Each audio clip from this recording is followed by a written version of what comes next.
Thank you for the invitation. That's my second time here, indeed, and always a pleasure.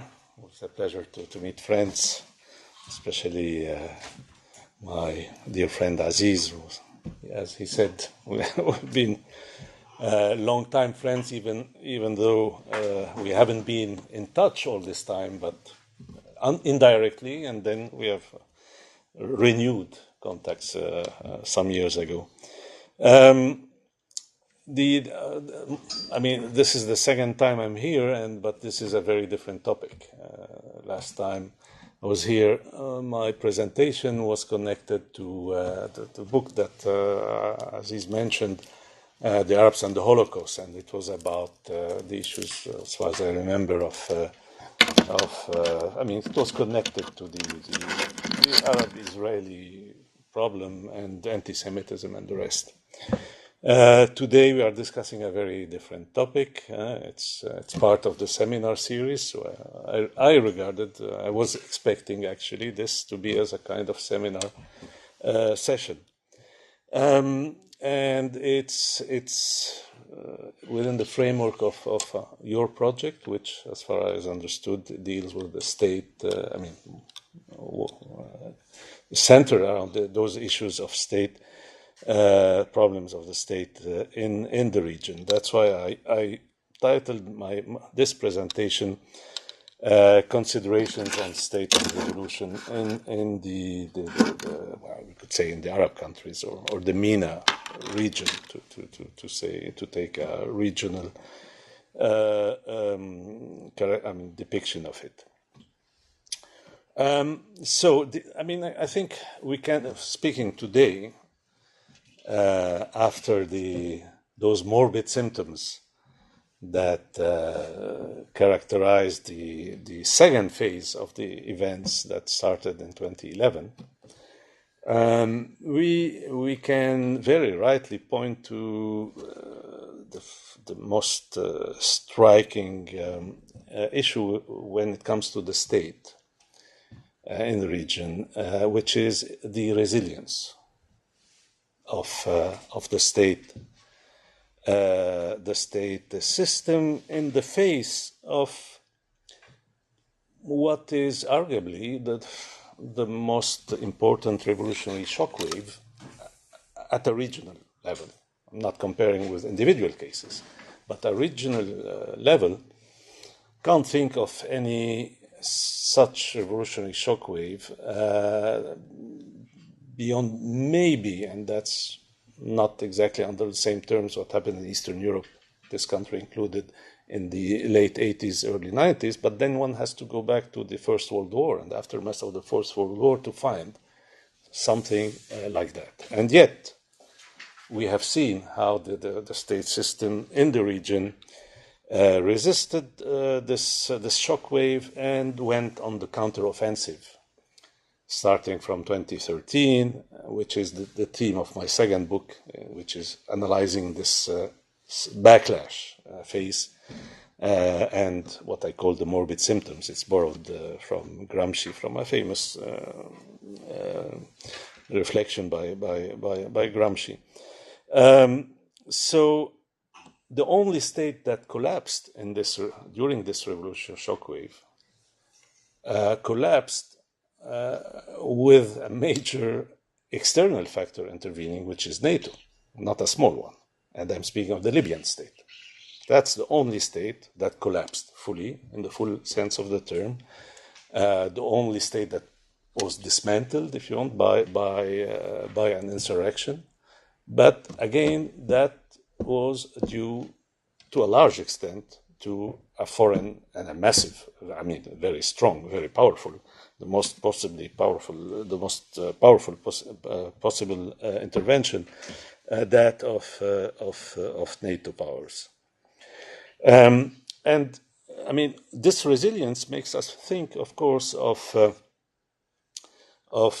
what's probably the best known contribution to the reflection about the state in the region, which is from someone also sharing rooting in Marx. And I'm mentioning, of course, Nazih Ayyubi's 1995 big volume overstating the Arab state, in which he basically made the point out of a Gramscian perspective that in terms of hegemony, in terms therefore of legitimacy, the Arab states were weak, not strong, and therefore that would explain why they can't, for instance, deliver the full neoliberal package for fear of popular reactions, and therefore they are hard states but not strong states. I made that kind of things, which would, in Gramscian terms, means that we have more of domination than we have of hegemony in the region. Now, that's not exactly how it looks like when you see this resilience of the Arab state system. I mean, the fact that it's weak, unless, I mean, if you take it in the sense of Chairman Mao's depiction of imperialism or nuclear power as a paper tiger, in the long run. But then you have to correct it with Keynes' famous comment on the long run, that it's a misleading guide to current affairs. In the long run, we're all dead. That's very accurate, I would say, applied to the Arab situation. That would be very misleading, absolutely misleading, to believe that you are facing a weak opponent or a paper tiger in that sense, in this regard. If anything, actually, in 2011, the Arab state, I mean, whatever this formula means, but okay, I will agree on the fact that there are some defining and peculiar features of, and I'll get back to that in a moment, of the state system in the Arab world. But if anything, in 2011, it was not overstated; it was understated, very obviously understated, and that was translated into the kind of euphoria that was predominant in 2011. The very notion of the Arab Spring, the Spring, which is a very misleading notion, that was predicated on the perspective of short-term change, I mean, and peaceful, silmiya, and praised by the mass media globally. Barack Obama himself, quoting the term in Arabic, silmiya, that was great. This idea that you could peacefully bring down, overthrow the regime, and with a lot of ambiguity actually on the meaning of regime. الشعب يريد إسقاط النظام. Probably the most extreme ambiguity is that of Tahrir Square in Cairo, where you were hearing the people want to overthrow the regime. At the same time, the army and the people are united, or one hand. So this disconnection between the army and the regime does not make much sense, of course, and that shows you also the kind of illusions that existed at that time. So the key point, I think, that we have to start with in examining the system of the kind of states that you have in the region, and as I said, and I repeat, I do believe that they are definitely peculiar. There is a peculiarity of that system of states, otherwise that wouldn't be much sense to study it separately from the broader context to which it belongs.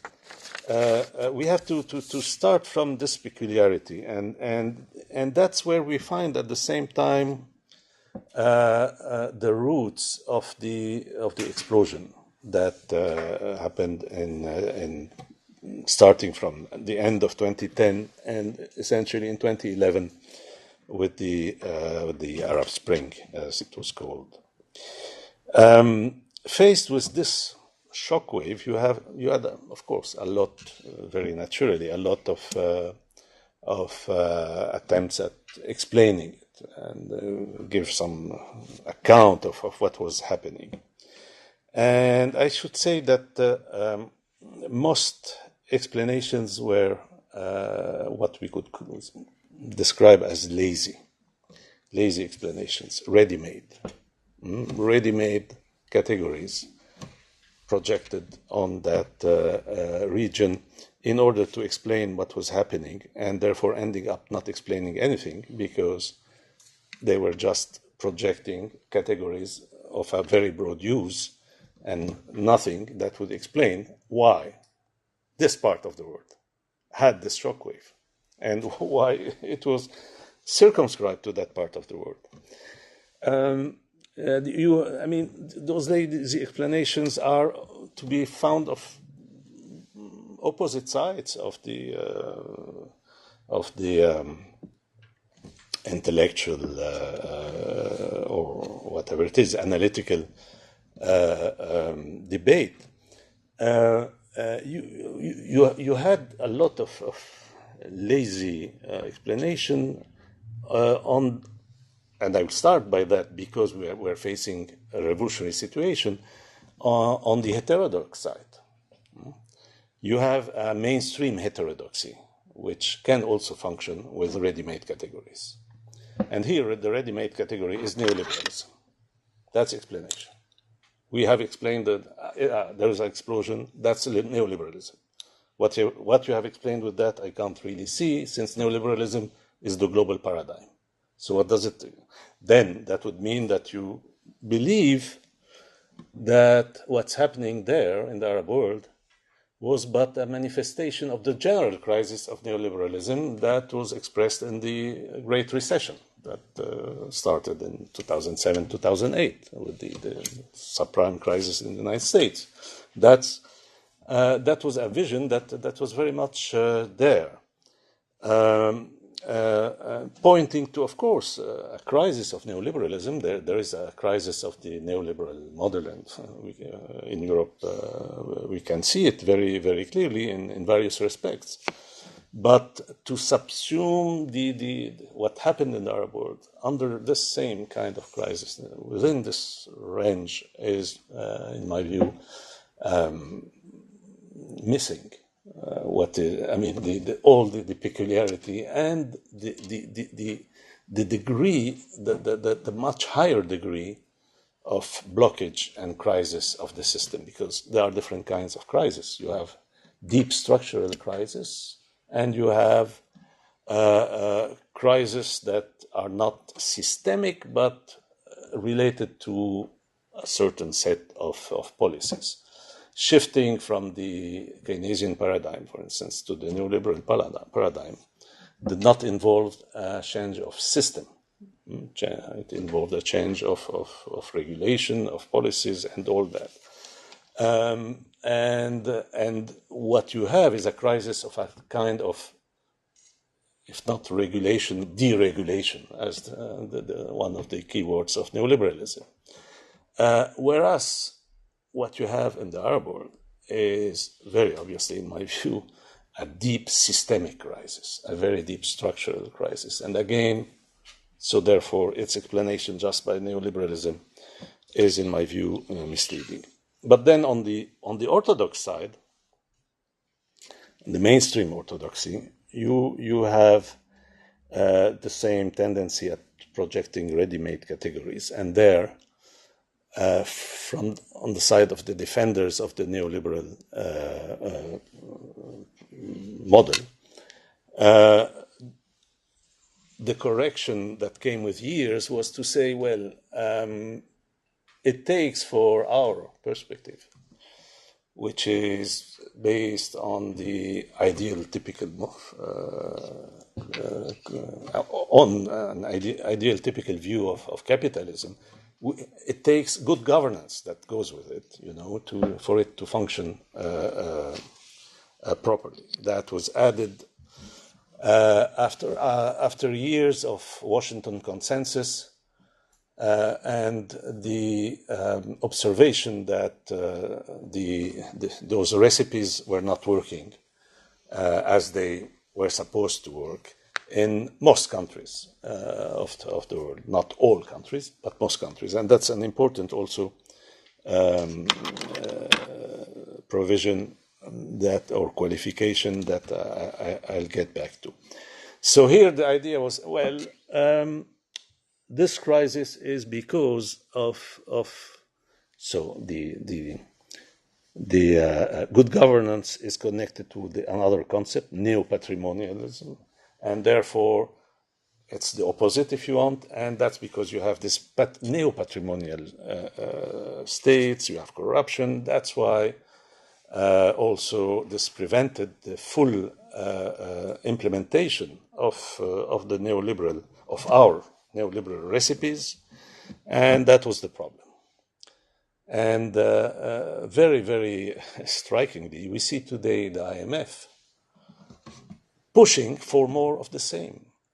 That's the crudest illustration of the fact that this is a deeply dogmatic perspective that constitute the dominant economic paradigm globally.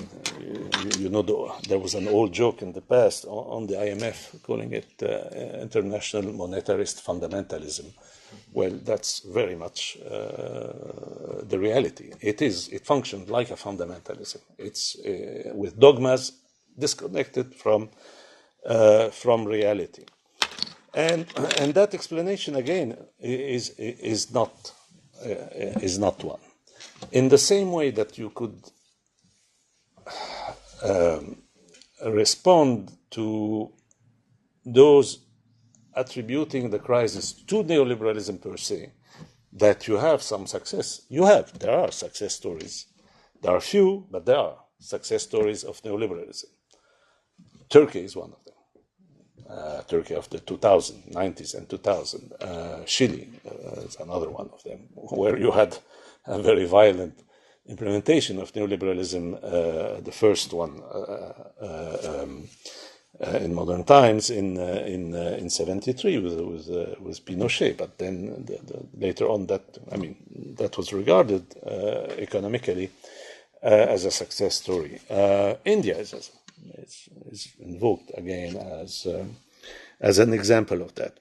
So to say neoliberalism is the culprit needs a lot of qualification. It's not convincing in itself because there are counterexamples. In the same way, to say that neo-patrimonialism is the problem, well, in the sense I mentioned, is again something that is not convincing at all. And you have a lot of economists who pointed to the paradox that corruption, from the point of view of what is called new institutional economics and the transaction costs, you can make the point that some forms of corruption are conducive to faster development. And indeed, Eastern Asia was not in its fastest developing period. It was not exactly a model of good governance. Far from it. So you see how these explanations were actually very easily refutable and missed the real point. So the key issue here, because of course there's a connection between, and it's not at all my intention to deny it, between what happened and neoliberalism, but the key issue that is missed in these kinds of discourses are the specific conditions under which neoliberalism operated, or the neoliberal reforms operated. And here we get into a much broader discussion, and these are issues I discussed in the first book, which is the other one being just a sequel updating the analysis, but my first book on after the Arab uprising, the people want, is the fact that if we take Marxist concepts, the mode of production is an ideal type. There is no pure mode of production anywhere in that sense, or almost anywhere if you want. In most countries, what you have, and there another category was created by Marxists. You find its trace in Marx himself, that of social economic formations, where you have a combination of factors. But even from the point of view of the functioning of the mode of production, I use the term modalities, that there are different modalities of capitalism. Capitalism is a mode of production, but that's a very abstract category. It's an ideal type in some way. But the really existing capitalism has different modalities. They differ from one country to another in some way, and from one category of countries, definitely, to another. And that's what we have to see. What kind of modality of capitalism there is in the Arab countries. And here, the peculiarities of this set of states are, in my view, quite obvious. The first one is very obvious. I mean, that's common wisdom about the Arab countries, the Rentierism, the Rentier state. And it's a fact that the vast majority of Arab states are rentier states. That is, they derived a major part of their income from rents, whether natural resources or some other type of rents, geographic locations like the Suez Canal, for instance, or strategic rents, what's called strategic rents, such as the funding they can get for a strategic purpose. Jordan, Egypt, and then many others, or Syria in the past, before the civil war. So the rentier character of the state is an overwhelming feature of the Arab state system. Now, this has been combined to talks about the lack of democracy and all that. There's no automatic... and it would be very superficial to see it in this way, no automatic connection between the existence of rent and the use you make of rent. I mean, Norway is the classical counterexample to that, as another rentier state, but of a very different character. So the issue is not here, but definitely there's no doubt that the more a state is independent from civil society as an economic factor, the weaker the propensity to democracy would be, and that I would say is quite obvious, makes very obvious sense, and that's actually connected to the second feature, and that's even more peculiar. I mean, the first one is very peculiar. There's no set of states which is so much overwhelmingly dominated by rentier states as in the Arab region, as the Arab states. Nowhere you will find a regional set of states with the same characteristic. But there is a second one, which is very important and even more peculiar to the Arab world. And here we get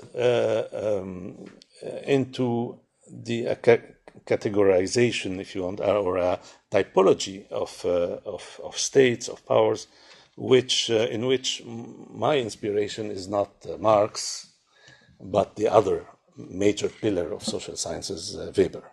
And for me, they are very much complementary in many respects, despite the differences or even sometimes the contradictions.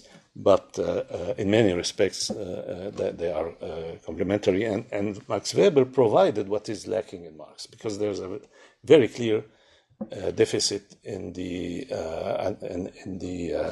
analysis of institutions in Marx. And this you find definitely in Weber.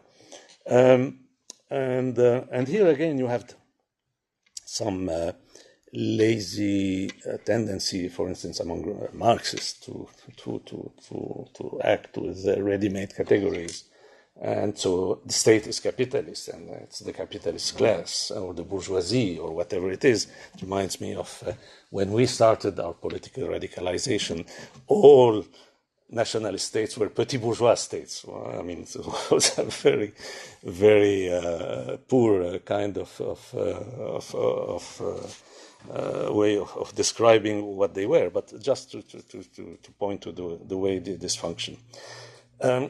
Well, the fact is that beyond even the neo-patrimonialism, and that's again a lazy formula here, the characteristic of the Arab world is that it has such a high number, and it's the only set of states with this characteristic of plainly, fully patrimonial states.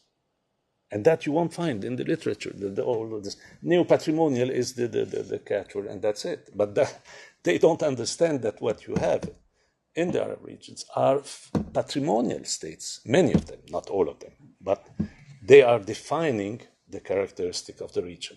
You have a very strong nucleus of or subset of fully patrimonial states. That is, and just in case anyone wonders about it, the patrimonial state is the opposite, if you want, of the modern state, in the sense that it's a state where you have no separation between the ruling personnel, if you want, and the state and the state's institutions. This separation is at the heart of the modern state, as analyzed and described rightly so by Weber. And the lack of this separation is at the heart of the patrimonial state, which is the typical Ancien Regime absolutist state. I don't get into his category of sultanism, which I find orientalist and exaggerated, but the concept of patrimonial state is here very much operating, and that's very clearly the case of the 8 monarchies that you have in the Arab world, where you have ruling families owning the state in the full sense of the ownership, as much as the absolutist monarchies of yesteryear or whatever were. And you had 3 republics where you had exactly the same kind of patrimonial state in the sense of ruling families owning the state, and those were Saddam Hussein's Iraq, Gaddafi's Libya, and of course Assad's Syria.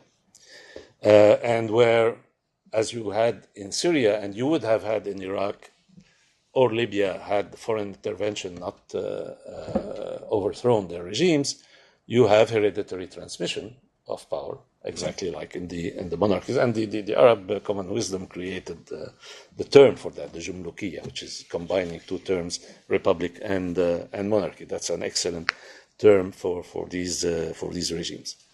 And then all the rest are at a much higher degree, if you want, of chronism and nepotism, some of the key features of neo-patrimonialism, due to the existence of the subset of patrimonial state. And there is a tendency which I called patrimonialization. There is a tendency of the state, because if you put aside the monarchies, the 3 republics I mentioned were not born as patrimonial states.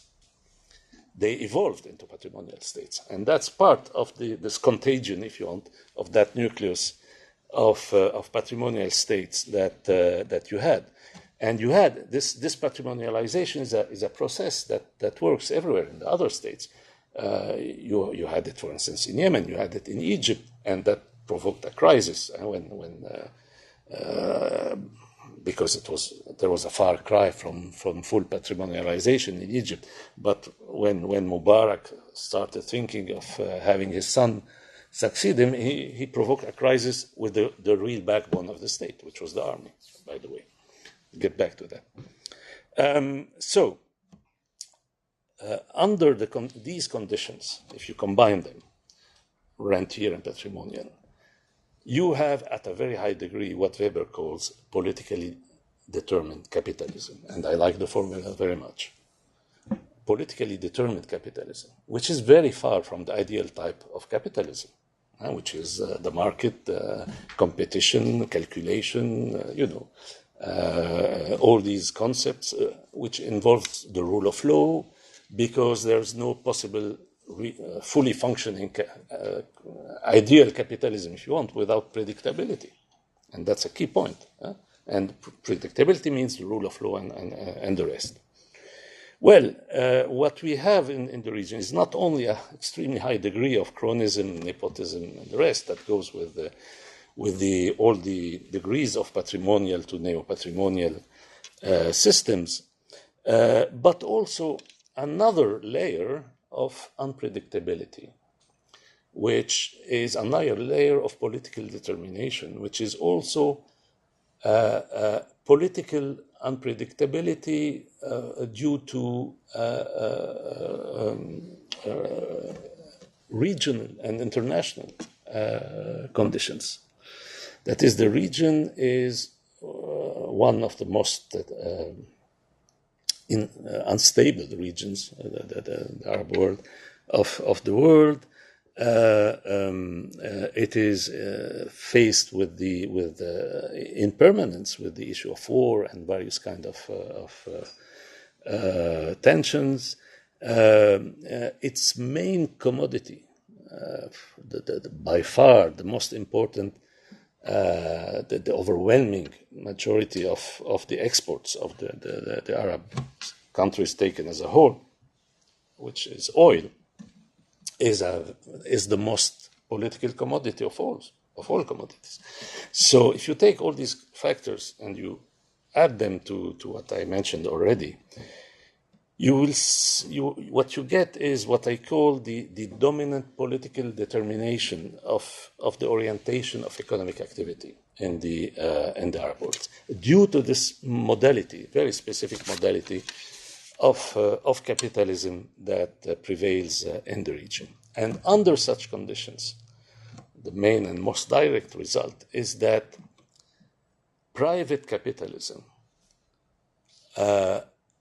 won't take the risk of long-term heavy investment, the kind of investment that is conducive to development. The kind of capitalism you are in the Arab world looks at taking the money and running.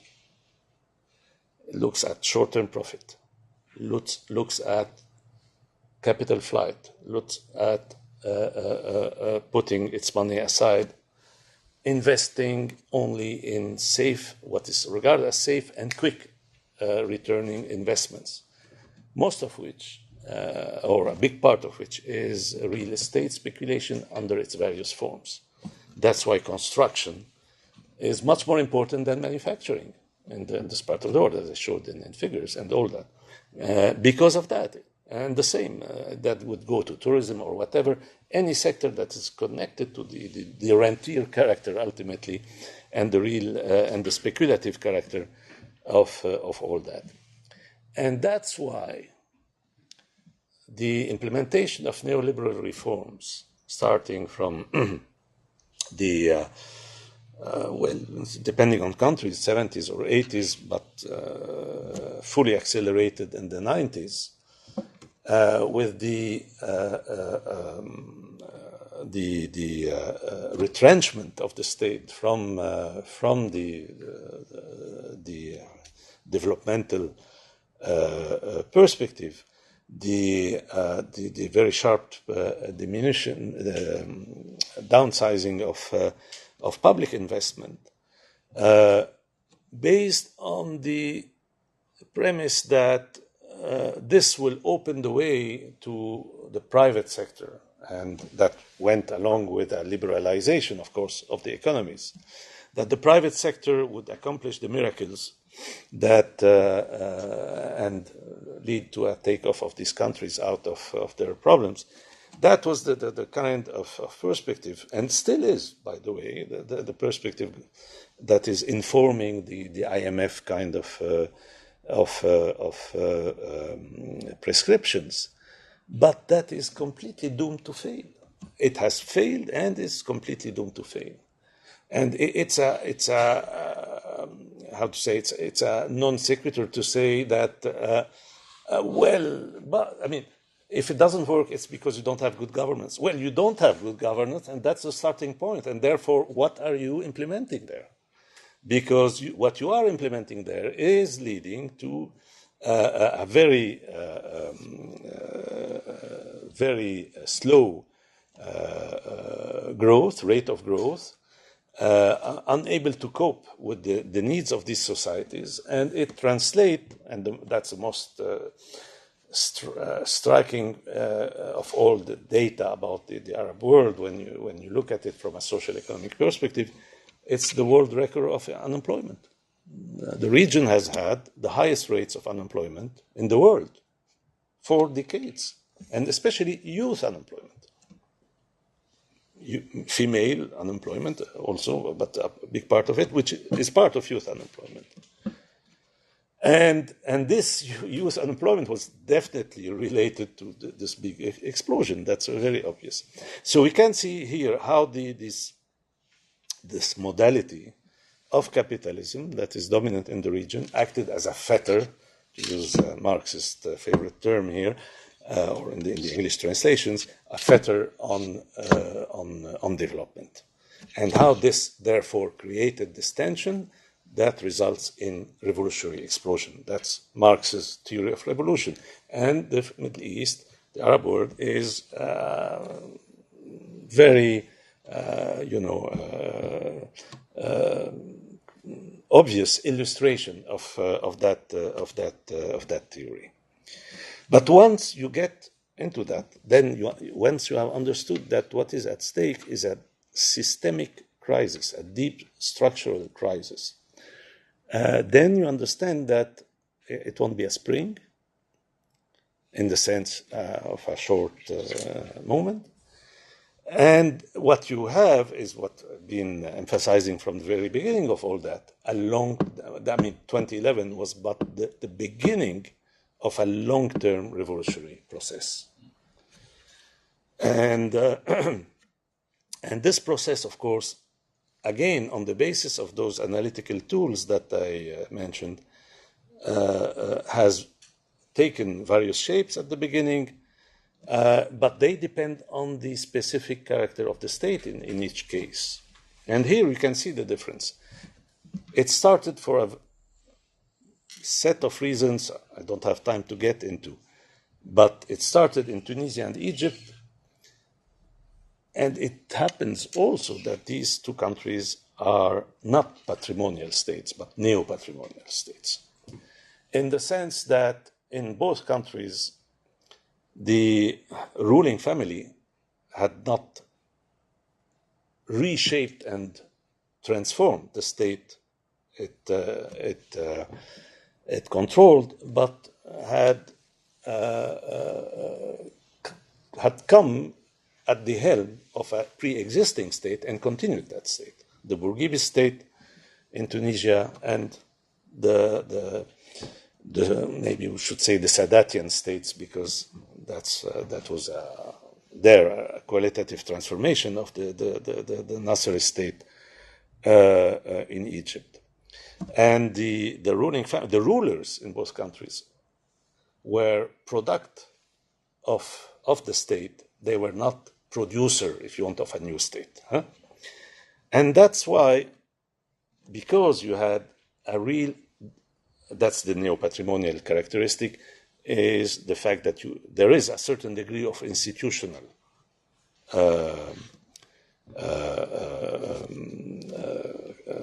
nature of the state. The institutions removed the ruling family. That's what happened there.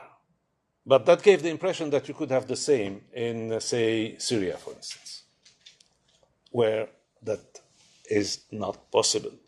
Because there you have a fully patrimonial state. So in Libya, in Syria, and Bahrain, there was no way that the regime could be overthrown without the dismantlement of the state to which this regime was wedded, because the state had been reshaped by the ruling family into its own property, and that is mostly the case of the armed forces. The term Praetorian Guard, even that term is not exactly appropriate, because historically the Praetorian Guard ended up itself overthrowing rulers in Roman history. But I would say it's the private guard. I mean, the core of the armed forces, the elite forces, are the private guard of the ruling family. And the ruling family developed organic links to ensure the allegiance of this private guard. That starts, I mean, from the top to the bottom of the pyramid with the familial and the tribal and the sectarian or regional, depending on countries, ties. And of course, a lot of privileges to make of this hardcore of the state, of any state. The armed forces are the hardcore.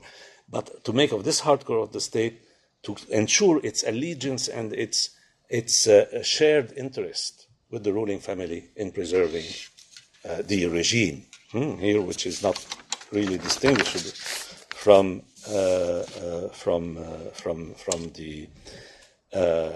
the state.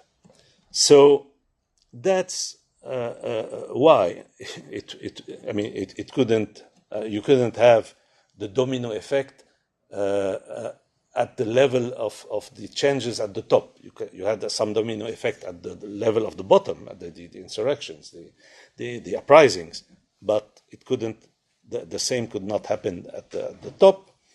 And when one domino resisted, Syria, with the help of Iran in 2013, which was the Iranian intervention was decisive in allowing the Syrian regime to go on the counteroffensive. Then you had a counter domino effect. Then over the region, and we entered into that second phase about which I wrote the sequel to my first book. And with that, we keep in mind that in the neo-patrimonial states where you have institutional power, and when this power is the army, like in Egypt and Algeria, these are the two Arab states where the real holder of power is the army, it's no less difficult to change the regime, because changing the regime is not changing, in that case, changing the ruling, the president and his family. In Algeria, it doesn't make much sense. I mean, it's obviously, the president is obviously not the center of power. You had the illusion that he was in Egypt, but it proved much more complex than that. So let me go back to, as a concluding section of this talk, to this issue of revolution. When Ayyubi wrote his book, there was a kind, there was a kind of perspective in the spirit of the time about the weakness of states. And why so? Because you have had in a row the overthrow of states that were deemed to be very difficult to overthrow. Iran, the Iranian Revolution, which was a big surprise, and it was very surprising to see how, I would say, relatively easily, the regime of the Shah was brought down. Even more surprising was the rapidity and the facility with which the Stalinist system of states in Eastern Europe collapsed.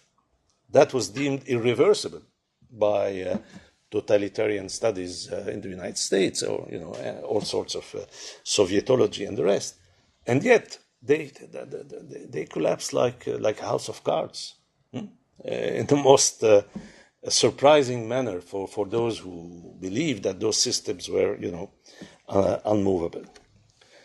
But of course, that informed, if you want, environment, that conjuncture informed the vision of Ayyubi about the weak state. That was very much related to this time and this perspective. And here, of course, from a Gramscian perspective, you can easily point to the fact that you were facing states which had lost the key component of hegemony, which is legitimacy in the eyes of the people, consent, popular consent. But of course, you had a lot of differences. Of course, the Eastern Europe, which was very much in the mind of people in 2011 with the whole discourse about the Arab Spring, is a completely misleading analogy for the Arab world, because it stands at the opposite of the spectrum of states, in the sense that in Eastern Europe, you didn't even have propertied classes.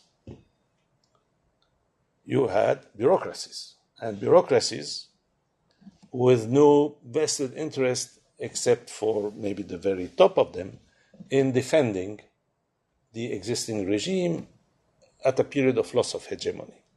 The bureaucrats were, and that's something that Leon Trotsky had understood quite well, actually. That's one of probably the best part of his analysis of the Soviet Union, that when you would go on the path of restoration of capitalism, you wouldn't need a revolution in reverse, because it would be a much smoother evolution, because the bureaucrats can recycle themselves, shift, reconvert much more easily. So from states where you didn't even have private property of the economy, to states where the state itself is the private property of the rulers, you have really a completely different system. And that's why it collapsed so easily in Eastern Europe, and that's why it can't collapse easily, unfortunately, in the Arab world. But then you could say, of course, Iran is maybe an analogy that, or a comparison, to be more accurate, a comparison that might be more interesting. Well, the issue is that the loss of hegemony, when you have an entrenched, very hard state, to take this other terms of Ayyubi, the loss of hegemony is not enough. The key point is the counter-hegemony. No states would fall of its own like this without a force able to bring it down. And that's here the crucial point. In Iran, you had a counter-hegemony which became overwhelming due to the role of the clergy and the use of the clergy by Khomeini. And that made a tremendous counter-hegemony, which brought down the regime, which led the army and the repressive forces themselves to lose their allegiance to the regime. In Eastern Europe, although you didn't have anything comparable to the Iranian clergy, which was a massive force, you had one mullah for 300 plus inhabitants in Iran. So that makes a huge party, even assuming that only 50% or 60% of them were behind Khomeini. That's a huge mass party, a huge leadership for the process. In Eastern Europe, the counter-hegemony was provided by the Western surrounding and the crisis in the Soviet Union, the Gorbachev and all that. So you had this loss of hegemony. You had a kind of default counter-hegemony provided by the illusion that you could turn these countries into replicas of the Western European states. Now, in the Arab world, the issue is that the force that was the only force that was able to constitute a certain degree of counter-hegemony was not one embodying the aspirations of the Arab Spring, but it was itself a counter-revolutionary force. And I'm speaking here of the Islamic fundamentalist movement, and especially the Muslim Brotherhood, which are by far the most important component of that. That is the counter-hegemony that you had, the really existing counter-hegemony in the Arab world, and whereas those various groups that actually initiated the uprising everywhere, the Muslim Brotherhood just joined the movement once it had started. Nowhere did they start it. But those forces and their democratic, secular, whatever the term you want to use, emancipatory aspirations were very weak in terms of organized counter-hegemony. And even ideological counter-hegemony, except the youth, those sections of the youth to which they belong. And that's why, quite quickly, you had the situation turning into one of a clash between two counter-revolutionary forces, which became, and is still, the dominant feature of the situation in the Arab world. But I mean, from 2013 onward, that took the form of civil wars, not only in Syria, Libya, Yemen, or the use of force, the very harsh use of force, like in Egypt. Everywhere, this clash has been dominant. So that also means that in terms of perspective, in terms of future, and that's my last point, this structural crisis that started in 2011, open-ended structural crisis,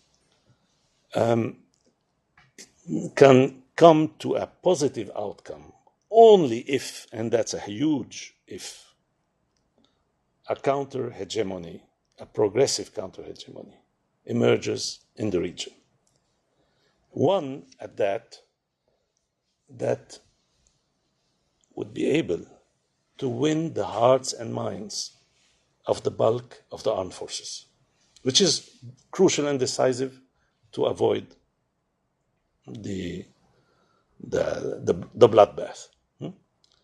You will have, in any case, some degrees of violence that's inevitable within this kind of states, but the reduction of its scale depends on the ability of a counter-hegemonic force to win over the hearts and minds. That's a classical strategic issue in revolutionary strategy, if you want. The hearts and minds of the armed apparatuses of the state. Short of that, the future of the region is definitely bleak. It's gloomy. It's frightening. And what we had already, and we had an accumulation of horrors over the last few years, which is, beyond the spectacular.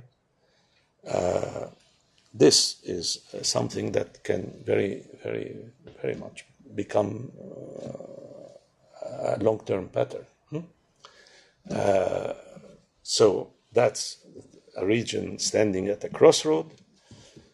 I keep saying, when I'm asked about my view of the future, I keep saying the only safe prediction you can make is instability. That there's any illusion that you can go back to the kind of pre-2011 stability that was for 4 decades that the region has experienced is to be completely discarded. The region entered into a long-term period of instability. Then we'll have to see how it functions. But there is no,